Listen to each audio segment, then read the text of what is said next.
Hey guys, we're back. This is Jesse Schultz and I'm joined with Tracy Adams. We are sitting in a beautiful scenery.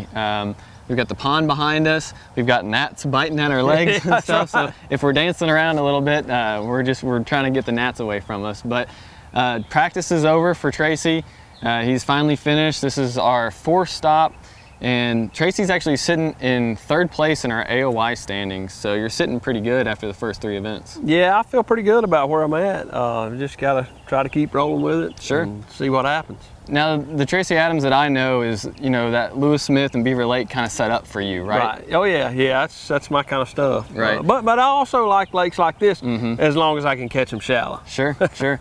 Well, it seems to be that that's what it's going to be this year, or this week, is the battle between deep and shallow. What have you seen this week? Are you going to stay shallow? Yeah, I'm going to stay shallow, but I'm afraid the shallow guys are going to lose that battle. Sure, sure, and they're going to lose them to those guys that are just going to, you know, stay deep the whole time, right? Yeah, they've spent their whole practice deep, and they'll spend their whole tournament deep. And Sure. that's just not what I do. I mean, I looked around out there a little bit, but yeah.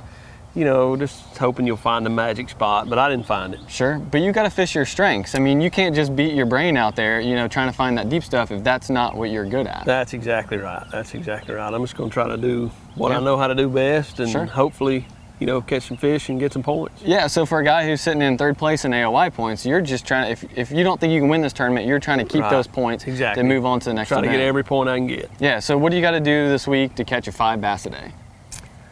You know, I don't know. I mean, yesterday I kind of did some stuff that I like to do, and I think I could have caught them decent. But the first day was bad, and then today was pretty bad. But I didn't do what I did yesterday. You know, I was kind of looking around, seeing if I could find something else. So Hopefully I can fall back on what I did yesterday, and it'll work in the tournament. What do you think the biggest bag shallow? What do you think a guy's going to be able to catch shallow? You know, it's hard to say. I hadn't set the hook on that many of them. I've saw some pretty decent fish just running the bank, you know, probably 15, 16 pounds, but I don't think, you know, if a fella was really, really lucky, he might could get 18 or 20 one day. Yeah, I mean, that's respectable. I mean, the guy's going to be able to make the cut doing that. Yeah. I think there'll be a couple guys in the top 20, maybe 3 or 4 that'll catch them shallow. All right.